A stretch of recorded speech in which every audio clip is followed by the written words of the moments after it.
Everyone, welcome back to another podcast for Warriors for Christ. We got Damien and Olin here.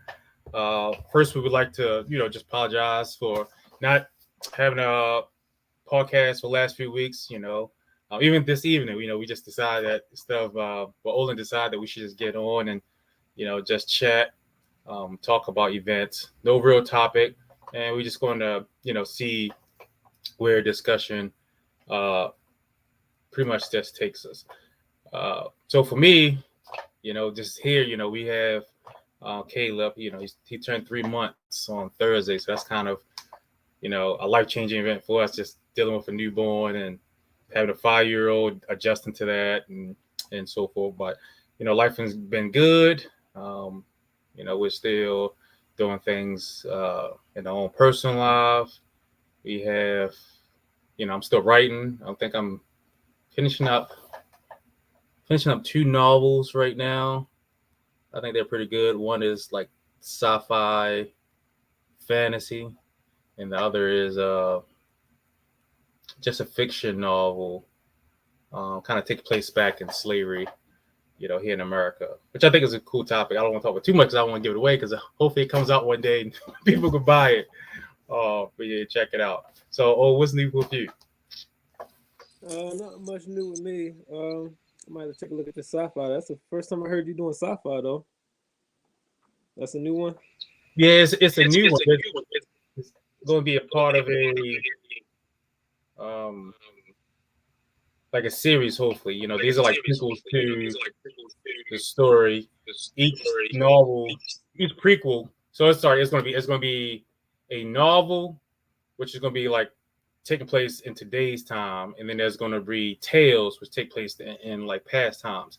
So right now it's a tale, and it takes place during um, the end of the Roman Republic and the beginning of the Roman Empire. So um, uh, Augustus, if I'm not, you probably heard of Augustus, um, or Octavian, Mark Antony, Cleopatra, that time. So, and it's like demons and stuff like that, and good versus evil.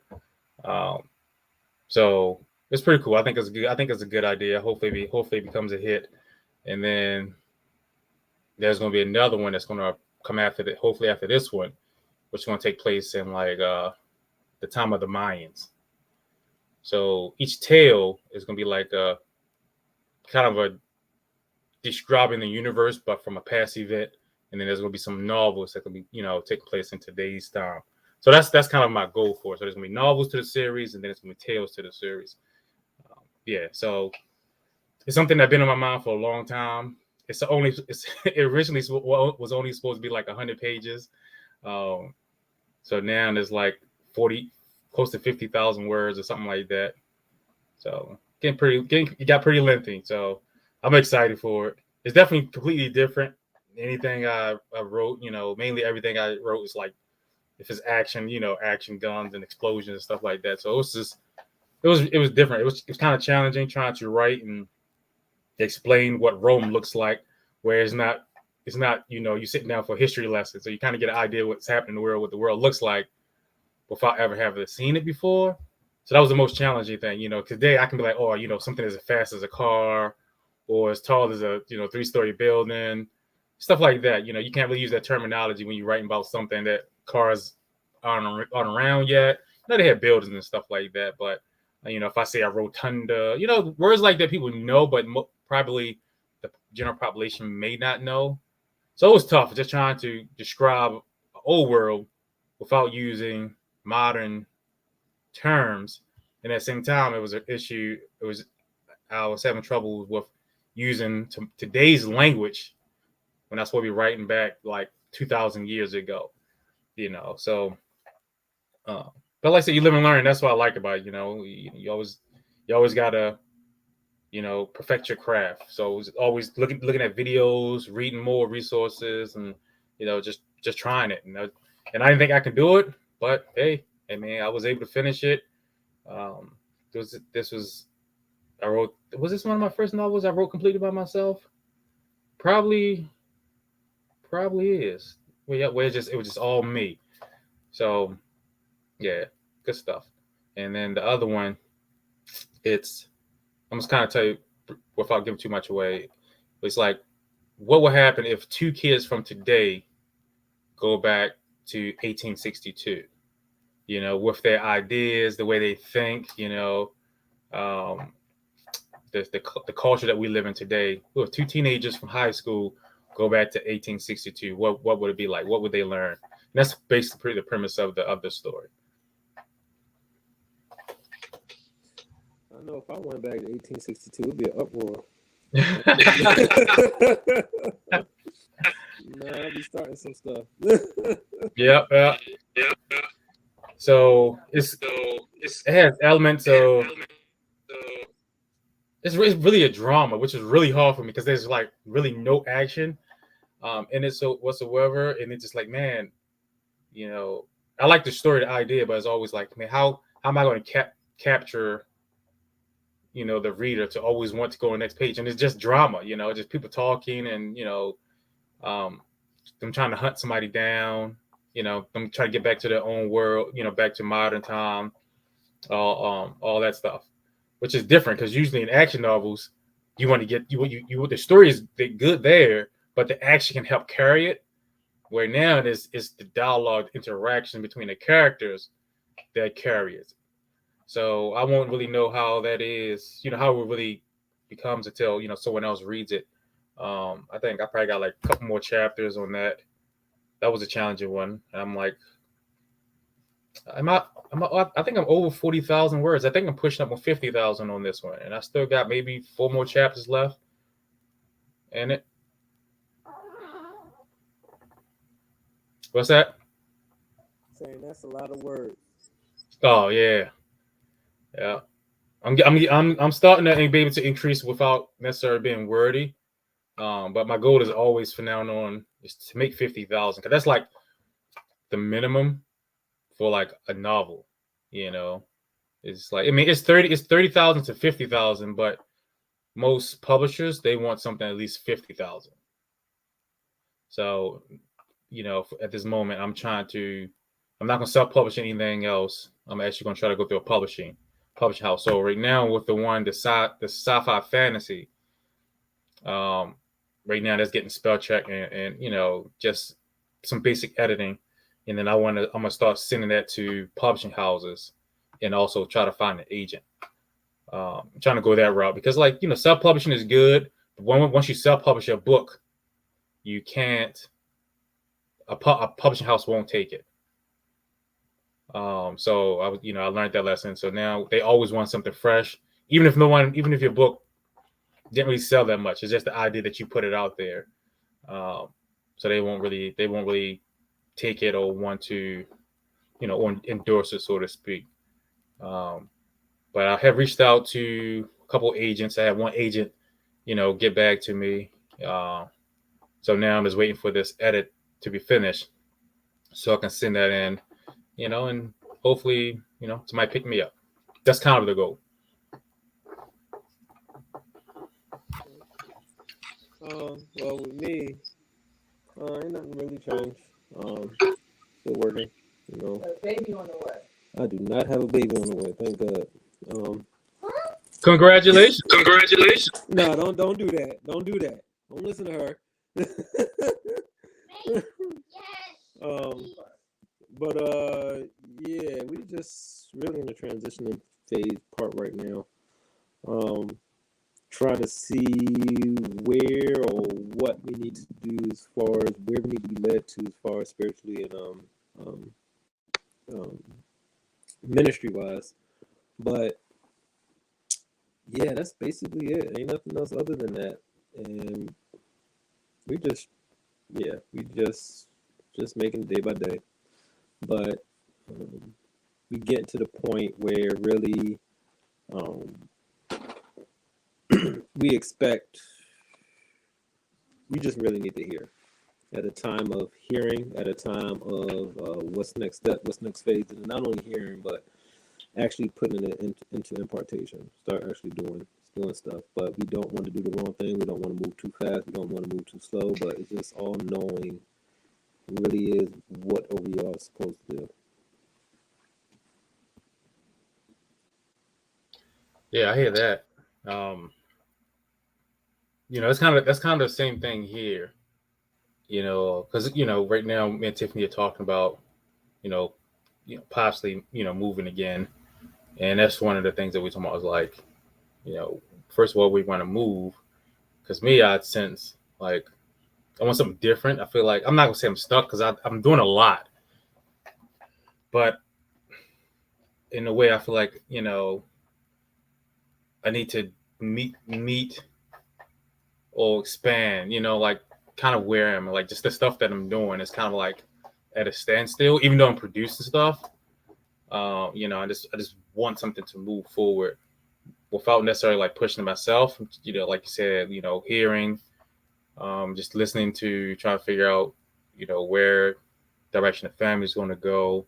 So we're waiting on stuff like stuff along that nature. And I think, like I said, I think that's the same thing with the body. Is like at this time we need to figure out as individuals what we are supposed to be doing so that we can be more effective, so to speak.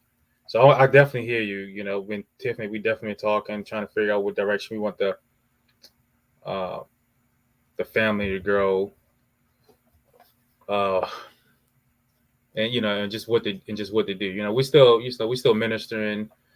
We still have our Bible studies and stuff like that. Um, but yeah, I definitely feel you. We're definitely trying to, since where the Lord want us to go. How to manage our new family. Well, family addition or increase in family, I should say. Especially for myself, and just trying to hear and just do the right thing so that these the kids can grow up right. Uh, because Kyrie's, he had an interesting talk with Tiffany. He just talked about family events, and she was like, "When your daddy there? What your mama there?" And she was like, "No, but kind of stuff like that."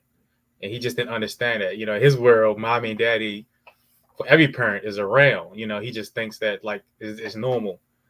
Um, and he hasn't really learned that. No, you're fortunate that right now, you have both of your parents here and they want to care for you. So it's stuff like that we wanted to show him, but also teach him that what you have or what we're doing for you, a lot of other people don't necessarily have, in life. So now, and once again, that just comes with us trying to teach him. So now we're trying to the show him what the world is like, but not be affected by the world, so to speak. Yeah, I definitely feel you on that. Especially when you said something about you producing and you pushing, and that's the truth because like you can still be producing and producing fruit, and you could be pushing, but you just don't want to push outside of God's will. You don't want to push. You don't want to push on your own strength or your own or on your own, produce on your own. You want to make sure it's always in God's will and God's timing. And so sometimes I feel as though, okay, we might be doing what we've been doing before, and at the start of it, things was working perfectly or things were working great. And not much has really changed, but for some reason, it's just not working like it was before. And it starts feeling differently. And so that's where we at. We're just like, okay, what is it? It's not necessarily us, but are you trying to push us into another level? Is God trying to push us into a level? Is he trying to push us into another direction? Is he trying to do what? But it's just like waiting on confirmation on some things, but then still trying to do something in the midst. But when that something is still kind of like detrimental to the point sometimes, it's just like, okay, when do we hear or when do we move or when do we like try to step forward? This is like trying to time everything, not trying to time everything, but make sure you make the right move. That's all basically. And make sure you do, what he's asking. If you don't mind me asking, if it's not too personal and into the your family business, what exactly are you hoping for? Um, you know, breakthroughs, you know, where you want to take the family, you know, that sort of stuff. Like, what is your actual thing that you have envisioned, but is that, you know, as you like to say, you're waiting for an answer? Um, most important to and most important would be ministry wise, as far as our own or going to another ministry, or how exactly would that look like? Um, Wait a minute. Our own is on the table. yes, our own is on the table, Oh, but yeah. So I mean, yeah, and that's what it is, because we know what we know we know what we would desire as far as how things would look, but where, or like me personally, I would like um something in the house, home, something, and then virtual. That would be my preference. For me, if we start going on our own, I'd prefer it to be something at home and something virtual, but something still personal, where we're building relationships. Nikaya, where we're building relationships. It's not just teaching, it's not just speaking, but it's actual conversations being had. It's actual dialogue between, me and individuals that come. You know what I mean? And that's the type of environment that I'm looking for. That's the type of environment that I want to at least set and create, because we don't see that a lot, or we don't hear about a lot, and that's not necessarily a bad thing. But how exactly does that work? How exactly does that look, and stuff like that?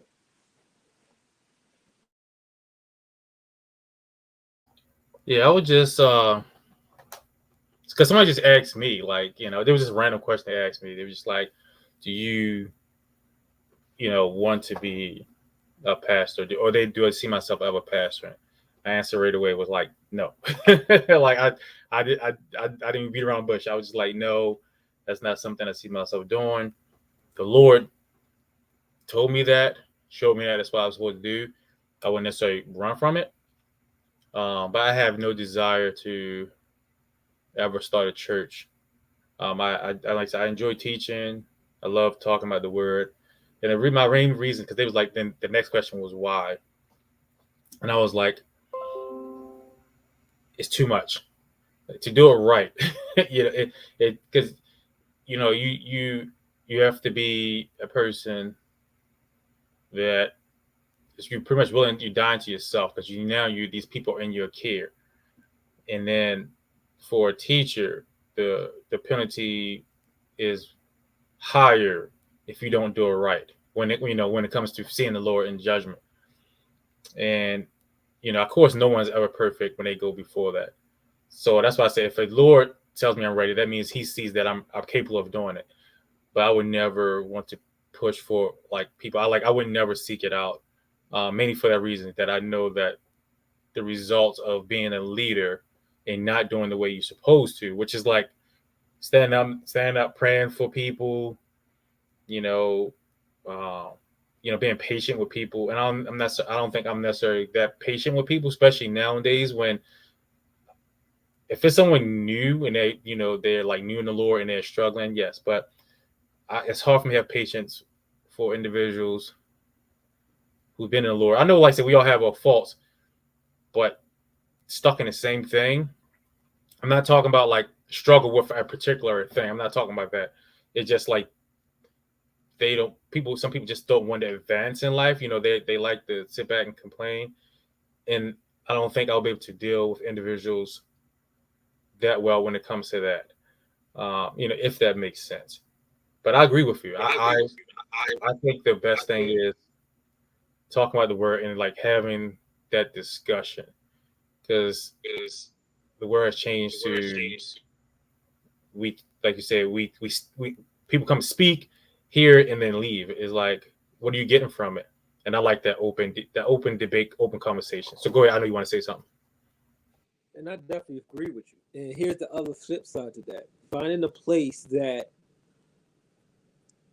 speaks the truth, that operates in the fivefold, where the glory and the presence of the Lord is fulfilled. That is not, um, what's the word? That is not a show or an event, but that is actually speaking on relationship and the change and bringing forth change. Try finding that though. You know what I mean? That's hard. Trying to find a established place that's doing that. That's not clanging cymbals. That is not that you leave there like, what did I just listen to? What did I just listen to? What was this? And then people rejoice in it, and they don't even. And you looking at it like, but what are you rejoicing? What are you praising? Who are you praising? Because a lot of times I feel like I leave there and I was just like, are you? It seems like y'all praising yourselves more than anything, and there's nothing to praise. But you're not. But Christ is not in it. God is not in it. And trying to find that place. And I'm just like, I'm sitting here watching this. I'm just like, no. And I'm just racking off things. It's just like, that's not God. That, and then like, that's not how it should be. Like, and I'm sitting here just like, what's going to change? When is going to change? Yeah, that's actually something I was thinking about a couple of days back. And like I said, I know the church has to modify itself, edify itself, build up different things as time goes on. Technology, all that stuff change. So the church kind of has to adapt. But in the adaptation, the church has kind of lost itself. And if you talk to people about saying, hey, the church building is not important, right there, you're going to lose a whole bunch of people, like immediately right there. And, it just made me think back when Jesus was talking, somebody asked him, about prayer and stuff like that. He was like, don't be like the Pharisees, the Sadducees, who pray in the temple and do all that stuff. He said, when you pray, go home in private and pray to your Father in secret, and he will reward you in open. So that shows you right there, the whole thing, this big thing that we have of trying to do things in the open is religious, and at the same time it was something set up, especially the way that we see it today. We're going to a big church and people congregate together. That was set up by the Romans. Once the Romans stopped worshiping their gods, they then used the temples, and they turned those temples into church buildings, synagogues, so to speak. That was never planned. Think about it. When Jesus, whenever he met and talked to people, it was always in the open. It was a hillside down by the river, somebody's house, so it was, like you said, it was an open conversation. He'll be talking and people asking questions. What about this? What if a person, a man has, a woman has a husband and then he dies, who husband should she be? If the brother dies, they're questions, legit questions. And they were asked in the open, they were asked in people's homes. But like I said, it all changed when the Romans no longer worshiping their gods. So people came into these temples that were once dedicated to pagans, pagan gods, other deities. And then that became the house of worship. That's not how the Lord established it. That's not how Jesus established that. And that's what we think is the norm now, and a lot of people don't realize that. It even says in Revelation that Satan set his home up in the temple, in the church. So, we got to really sit back and think. It was like, man, is this really doing anything? Is this really the effective way of getting people, meeting people, helping people? And I have come to find out, like you said, it's more the focus, the home style type thing. Once again, dude, I think the church should be abandoned. No, I don't think people should get caught up in that. I think we should come together as a big church, and then that big church should be broken down little church throughout the days, throughout the weeks. Maybe even, there's a gathering once a month or something like that of the big church, but usually it should be these core sessions that are happening out to really help people. Because a pastor, not dissing pastors and leaders of the church, but they really can't help everybody out there in the congregation. It's too many. It's too many. That's why Jesus had disciples. It was too many people. He couldn't do everything by himself. We only think that he had the 12, but he had hundreds of people helping him because there were hundreds of people following him. But we sit and think, oh, it was just Jesus. No, Jesus, he had people helping him. Yeah, go do the money thing. Go deal with the taxes. You go get the baskets and go get that. Oh, you help those people. He was dictating to others what they should do. And you don't really see that in the church today. As a leader, they hold the power. Of course, they have people help them, but it should be you have this. I'm gonna train you up. Okay, I want you to take those 50 people. I want you to go build them up, and I want you to take these 10 people. And that's how it should be. Not we all run to the temples. Like I said, the whole establishment came from Roman Catholic, history, but we don't realize that. That's the only reason why we have big buildings. Because think about it, these huge temples. I mean, you know in history, the big temples that they built, they literally turned those into churches. It's like, okay, take all the idols down, all the statues down of the gods, and let's put up imagery of what we think Christ is. And that's what they did. Let's put up a statue of Peter. We don't know what he looked like, but just make somebody and put him up there. They did that, and guess what the people start doing? They already had in them to worship other gods. So now they see the statue of Peter. Now they're worshiping Peter. And that's what the whole church thing come from. But in being that it's been going for thousands of years, that's what we hold on to. But you're right. I think the home session, I think that's where it's really going to be effective. Sorry, go ahead. I was kind of rambling. No, you perfectly fine. You was putting in words better than I could. But yeah, man, because I definitely agree with that. I like the idea, like the main sessions be like the in-home group sessions and stuff like that, and then probably like once a month or something like that, we all come together in the church. Like that's an excellent idea. Like I really like that plan. But I'm not even worried about what it's gonna look like. I'm not even worried about how to start it or anything like that. It's just that will it be received and will it prosper? And not for us, but for his namesake. Because go ahead. I think the motto that Damien just laid out will be a gateway to a productive leader.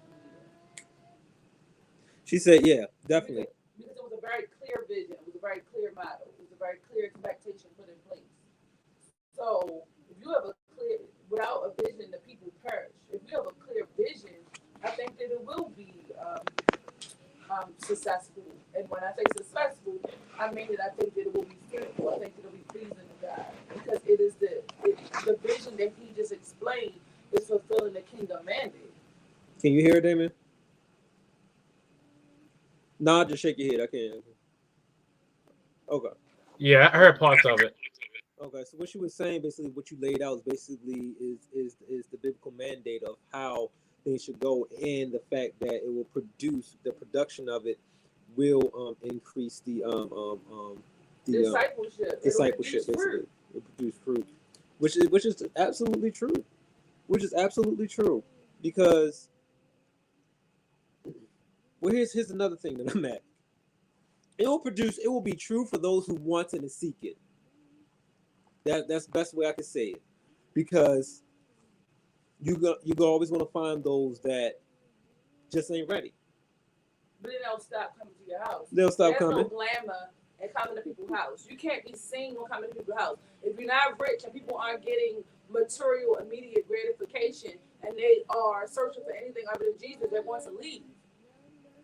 But if anything, at the very least, it will get them to start talking, start asking questions.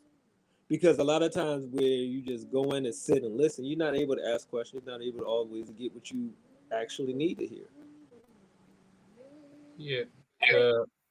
The way I say it is like I think if I mentioned earlier that if you're called, it will work its way out. You just gotta go. Is at that point, once if the Lord tells you to do something, you just do it, because the whole reason that we could be doing it is literally to just meet one person, convert one person, build that one person up, and that one person goes on to be the next, big body that's going to, change the hearts of people. So we shouldn't think about failure if we're properly sent by the Lord. You see what I'm saying? Because it's going to work out as long as you're doing it. That's all that matters. As long as you're doing it, it's going to work out. And that's I said that's my thing. I'm not going to do something unless I'm told to do it. We all sent to minister, so I'm going to do that. But we're not all sent to establish churches. We're not all sent to try to build up a thing and build up our name. So I have no desire to do that. But if you guys are sent and Lord tell you to go, you do it, and it's going to work out. You don't have to worry about it. As long as you put in the legwork.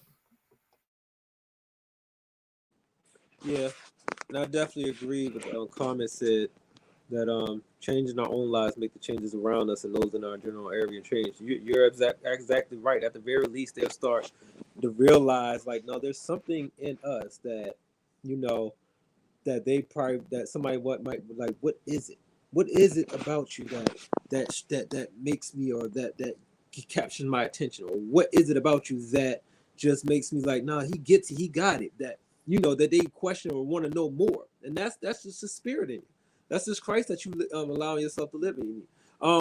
There's many places that I've been, and people be like, "There's something about you. There's something about you." Yeah, there is. If you want to know, let's talk. But and you're true, and they're right. That is true.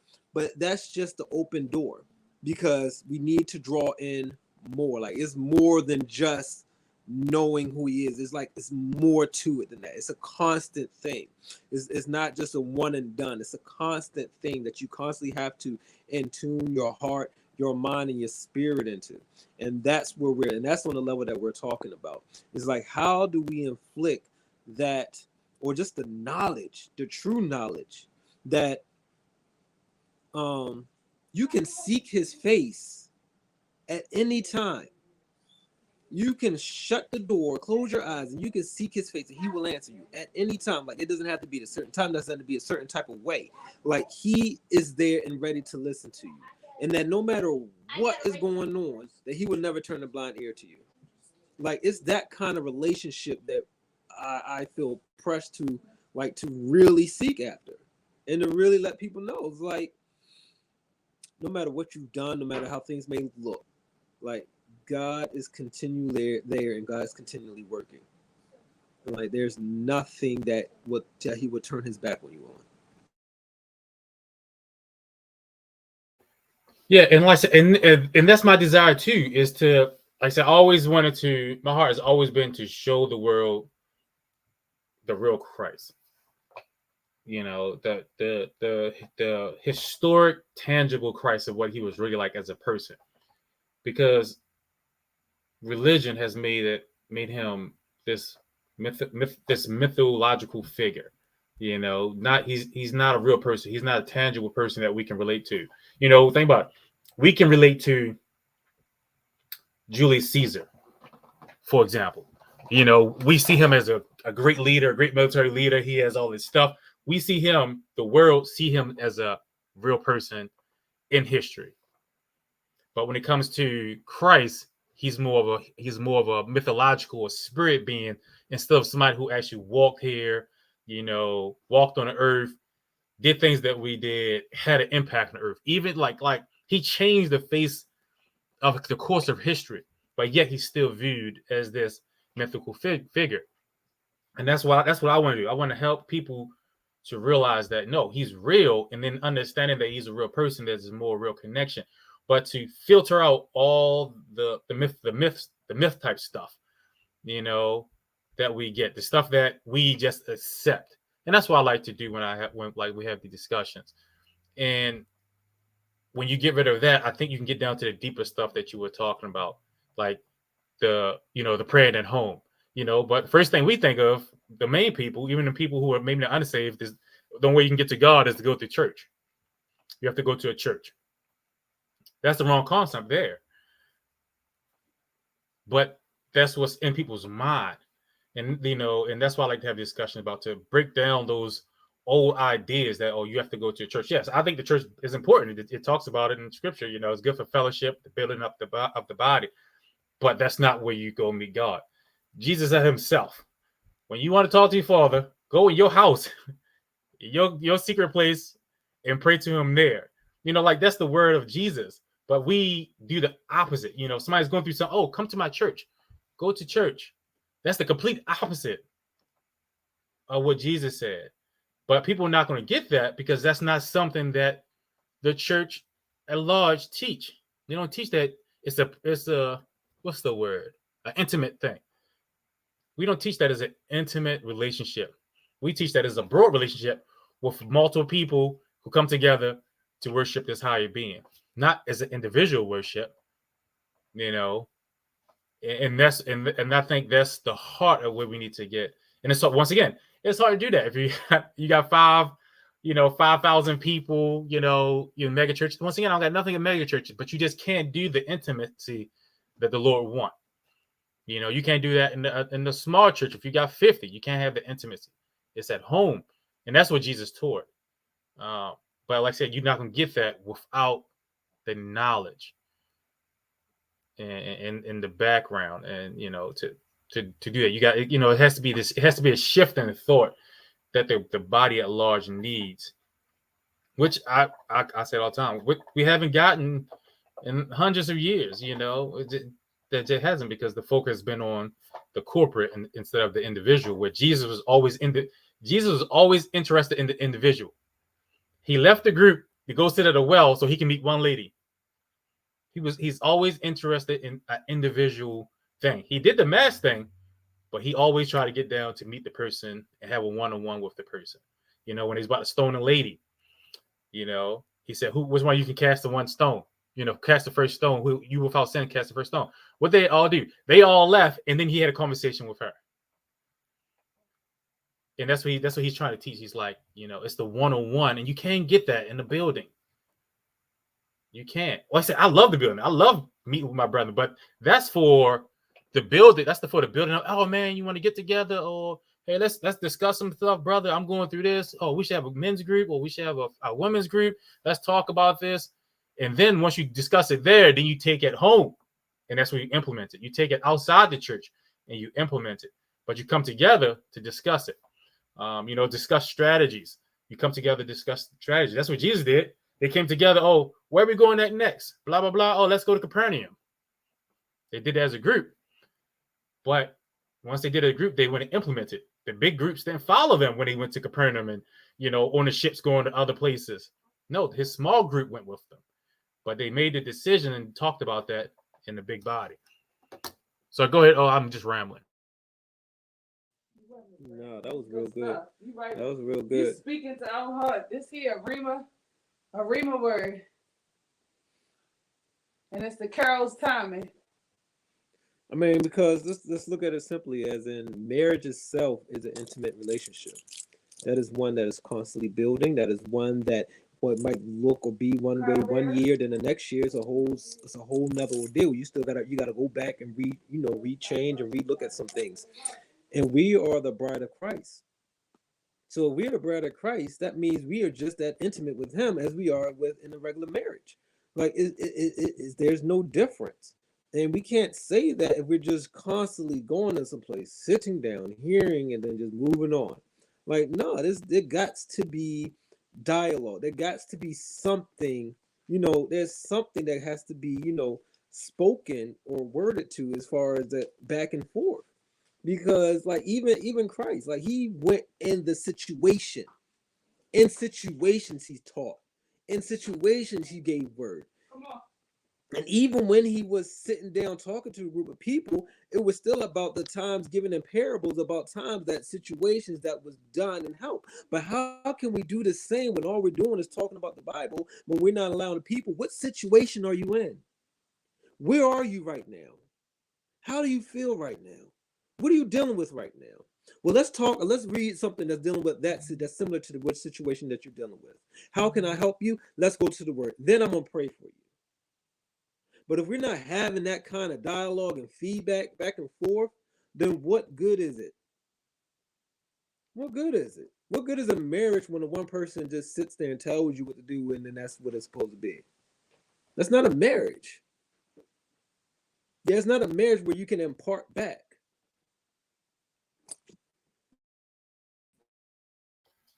Yeah, man, that's good stuff. Like I said, and once again, that's a prime example where Jesus said, he asked the lady questions, how many husbands do you have? Oh, you have this many. You know what I mean? Like that's personal stuff, one on one. And you're right. You that's what's needed. I love talking to someone and I don't have an answer because it forces me to study more, to come back to them and give them an answer, to show them that I was really concerned about that matter. But we have to be, as even believers, sometimes be like, okay, we're saying, hey, I don't know that right now. Let me go search it out. Let me go ask somebody that question. Let's find out. Let me ask you the things that's on your heart. I don't want to talk to you about the fruits of the spirit when you have other questions of the universe or whatever it may be. Your mind is not on the fruit of the spirit. Your mind is on a totally different subject and thing that's tugging at your heart. And you're right. That's what we need to address. So yes, the Lord, I believe the Lord has message. He gives the leaders a direct message to speak. But we got to think about it. If you have a congregation of 150 people, the Lord may give a message, and that message that He gives can be for 10.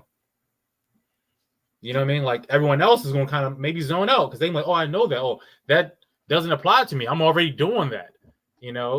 That happens a lot. There's times I'll be listening to a message. I'll be like, oh yeah, that's something I do already. Oh, that's something I know, and I have already implemented that in my life. So how does that then help me? Because over here I'm struggling with something else, and that's one of the issues with the big corporate. When you're speaking, the message is not going to apply to everyone because everybody's not going to be dealing with that. But if you have the intimate sessions, the one-on-ones, the conversations, then you can address exactly what that person needs. What we talked about with Jesus, the woman at the well, the woman they wanted to stone. And we go on and on, all the examples where he talked to people. He talked to people one-on-one, addressing their need. Here's another prime example of Jesus. When Jesus about going to cross, Peter cut the man's ear off. In the midst of all that, Jesus picked that man's ear up and healed him. He addressed that man's issue one-on-one when he's being arrested. All the chaos that be happening. You could think Peter. I like that scene in Passion of Christ. Peter's wilding out because they're about to take his Lord, and Jesus calmly picks up the man's ear, and he heals him. In the midst of that is the intimacy one-on-one. He wants that direct influence on the person that's in front of him, and the body is missing that. Lazarus, the little girl who was, I think, the little girl that he died, and he told them not to tell nobody about it. There's so many examples where everything was one-on-one in the household. Okay, let me go in the house. Everyone else leave. Let me have this one-on-one with this little girl. But yet we take it to, once again, based on the paganism, we like to go to the temple. And then Jesus said, don't be like the people in the temple who are throwing their hands up, who are wearing beautiful garbs, who are praising in the open.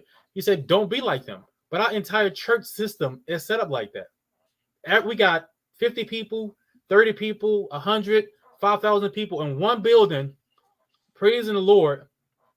I'm not saying there's anything wrong with that, but that's not what Jesus said do. He said, don't do what everybody else do in the open. That is in the open, the temple. Well, yes, should the body get together and have these war cries and stuff like that? Yes, because we see that in the Old Testament where we come together to fight for a particular thing. But the more you think about it, that's not what Jesus set up. That's not what he said. There's not one time he said go to the temple. Even when he went to the temple, they were talking. They were having a discussion, like you said, when he was 12 years old. That was a debate going back and forth. That was dialogue that happened at the temple, not worshiping. And we also got to think about, even in the Temple of Jerusalem, only ones who worshiped there was the priests, really. They were supposed to be the only ones that worshiped there. In Solomon's temple, the people couldn't go in, but yet we turned the temple as a place that we go in and we all worship. Where at first the temple was a place where only one person went in and made a sacrifice for all. We see that in Hebrews. Only Jesus went in and became a sacrifice for all. One person. And then he said, then we all boldly can enter as individuals. Something you said brought something to my attention. You know, me and you, we take for granted the fact that we can say we actually experience God. We experience Christ more than once, sometimes even on a regular basis. We actually have experience with Christ, where there's no doubt that Christ is in the midst and Christ is in the presence. Not a lot of people can say that. Not a lot of people can say that, oh, I really felt the love of Christ. I really felt the anointing. I really felt the presence of God in a situation or in a certain point of time. And having those more intimate relationships, it opens the door for Christ to be the headset, for it start being spirit-led instead of religious led. Meaning, got to have praise and worship. We got to have this. We got to have this. We got to have that. Never like that in order to classify as having church. But in a lot of times, a lot of churches nowadays got away from being spirit led and started being, well, we got to follow this curriculum basically, and start allowing the spirit to move freely.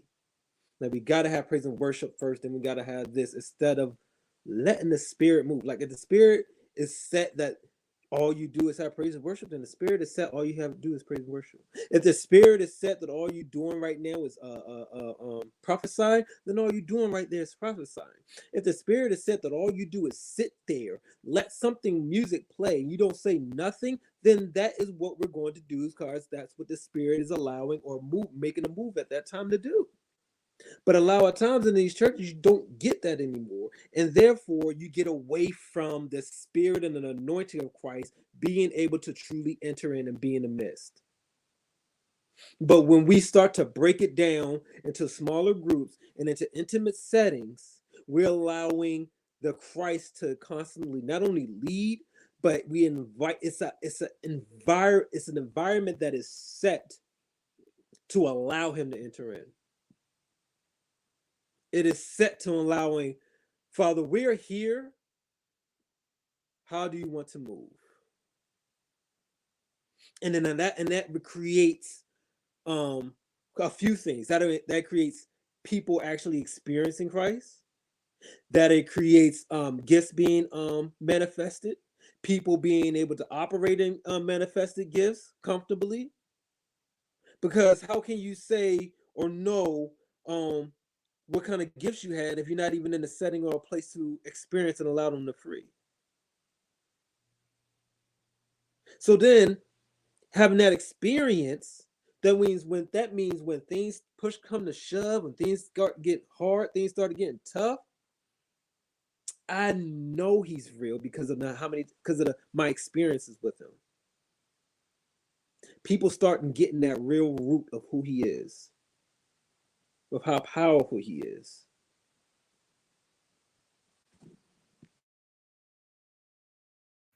Yeah, you said a lot of good stuff. Yeah, it's impossible to really let the spirit move or be spirit led or just feel what the direction the Lord want to go through when you're enforcing the schedule. You know, think about like all the churches you go to, they hand out a little schedule for the day, everything that we have, everything that we're going to do, which is nothing wrong with it.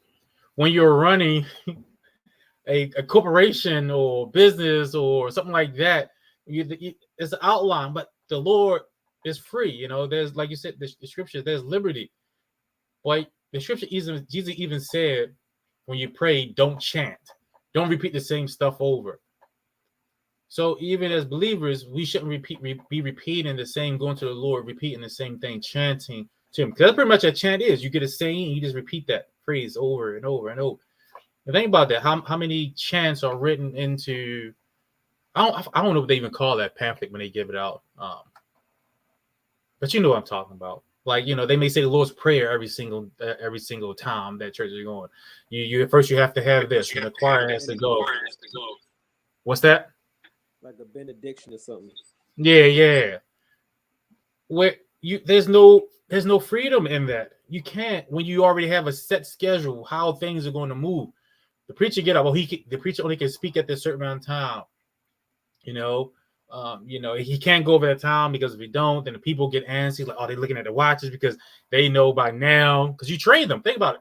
You do that for years. You're training people to how fast things should move when you should be doing something. So the Lord was like, hey, I want to extend this service for another couple hours. People are already getting antsy because we've been out by 2:30 for the last 4 or 5 years already.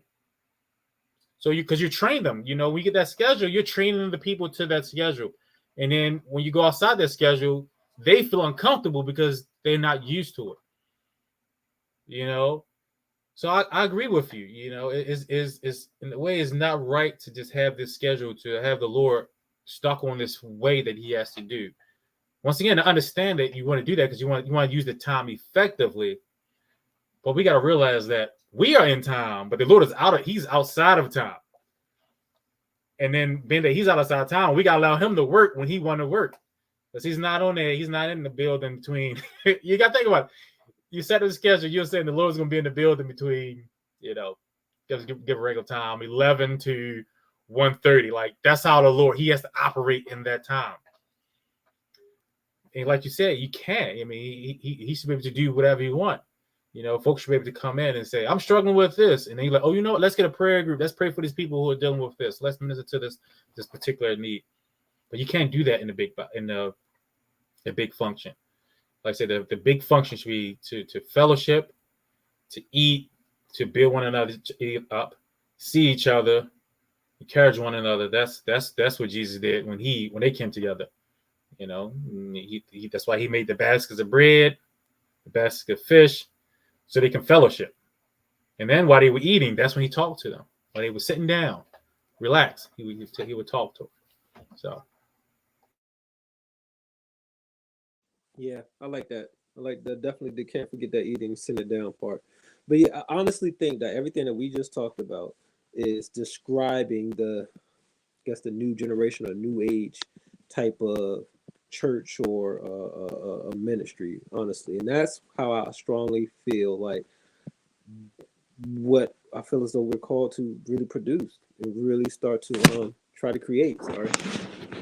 But and it's always whenever it's that stage, because I'm at that stage where, okay, it's time to put rubber to the road, is when I guess sometimes allow the doubt to creep in or anything to try to stop you from really pushing forward. And so that's what the stage I'm currently at right now. Because getting back to our original topic, as far as where we at, but yeah, that's where we're at. I'm at the stage where it's really time to put rubber to the road. Are you going to do it or not? Basically. Yeah, like I said, man, all I can say, if you feel led, go for it. And if it's not working, then you'll know the difference between if the Lord is telling you not to do something and when the enemy is telling you not to do something. Because if the enemy is trying to get you to stop, then there's going to be it's always going to be a lead towards sin. Where if the Lord, when he tries to stop, he's just going to try to pivot and get you going in another direction. So, so whatever you guys do, just be aware of that. It's like, okay, if I come up against something, recognize if it's something that's trying to get me to do something I was supposed to do, which is always the case with the enemy. They will always try to get you to do something you're supposed to, but the Lord is just going to get you to pivot, be like, hey, this is not exactly what I want you to do. Go in this direction. So I pray you guys be in tune with that, in tune with the Lord, and helps you with that decision. But you're right. I mean, I definitely think this the route. I think this the route that people need. Especially the youth need this moment, because being that so many churches are already established, when many of them come in, they already going up against something that's been established for years. The feel of that church, what that church believe in. Think about it. Their church missions. I was like, isn't the mission Christ? You know what I mean? Like, speaking to him, like every church has a mission. I'm like, the mission is speak Christ, build them up, that they become a savior. But that shows you how individual we are. That even the mission of the body is not even unified. Every building, every church has a different mission that they're after. But when somebody who's new to Christ come to that, they're gonna come up against, especially if they, if it's a real, religious church, all that they have established, which makes many of them feel at odd, like they don't feel comfortable with it because, certain things they have to do, a certain way they have to look, a certain way to behave, or you just got to come in and listen to the teacher and not really get your problem addressed, which is usually the case if it's a big assembly. It's the individual's needs are never really met, in the big assembly. So, but I pray that you guys, you guys' eyes are open to, what your next step is, what your next role is. I mean, you guys are definitely awesome people, and you guys know a lot. You definitely have that blessing to, like this type of setting where you can talk to people, even if you guys they come to your house. I definitely think y'all can be really, really good at that. To me, my whole thing is like I said, the amount of work, you just be prepared for that. Because whatever people are dealing with, that's what you're going to be dealing with. You're going to be dealing with people's issues, which is a talent in itself, I would say. I definitely agree there. But I mean, honestly, living in townhomes and apartments, when you live so close in proximity to people, sometimes you still get sometimes dealing with other people or dealing with some of the spirits just because they're living in so close proximity. So I understand it's definitely gonna be different with them being able to come into the house, but it ain't something that we haven't already been in practicing on so much as already. But yeah, because it's pretty much in the same avenue. For sure. Well, like I said, man, we came on. That was a good discussion. Like, I mean, maybe we should just do that more often when we don't have a topic. We just come on and just talk. So I'm glad you decided to come on because I was like, man, what are we going to talk about? Especially being busy, it's been easy to be like, oh, let's postpone it. I'm busy with something, so I don't have a topic anyway. But no, this was good. It was definitely eye-opening to me. And just thinking and also asking, what direction we should head as a family. So thank you for suggesting this, my brother. All right, for those who may be watching, if you have any questions and comments, please ask, share before we end this podcast. Also, if you did watch it, please share with other people. I mean, I think we Olin shared some good things in here. I think we shared some good topics, some good discussion, just about moving forward in the Lord and how to look at it, and just trying to change our mentality of how we view Christ and how we view the body. Because I think once you establish that, it gives a lot more freedom. Well, matter of fact, it gives us freedom for ourselves because we, like I said, we don't have to operate in the inside. Think about if you operate inside a wall, there's only so much you can do. But if you are in open air, there's so much more you can do. We have the ability to operate out in the open air. We have the ability to move, whereas a building constrains you, so to speak. And the Lord wants us to be free in all things. So I'm not saying that we should end the church. I think we need to just change our trajectory about what we think is important. The building, meeting in the building is important, or the individual who is going to the building is important. So, anything else you want to add, before we go? All right, guys, we thank you. We, we hope that's blessed you. It definitely blessed me. Hearing the things that were shared. Hopefully you can take it and it help you in your daily life. Maybe answer some questions that you may have. If you have any questions, please post them. And if you just have a comment, please post those too, because like I said, we don't know it all. We like to learn as well. We like to be corrected because we definitely don't want to be sharing the wrong information. which happens. Like we're human. So just because something wrong was said or something was taken out of context doesn't mean that we still don't love the Lord and that we don't want to try to be better believers, so to speak, because we're human. We err. Paul, one of the greatest disciples, apostles ever, made multiple mistakes all the time, but yet he helped change the world. So make mistakes is nothing wrong with it. We just gotta change it and acknowledge that we're wrong and move on. But anyway, be blessed. Hopefully we will be back here in another 2 weeks to discuss, whatever the Lord put on our heart, or if you have something, we can discuss any topics that you may have. Thank you. We love you. And be blessed and have a good week.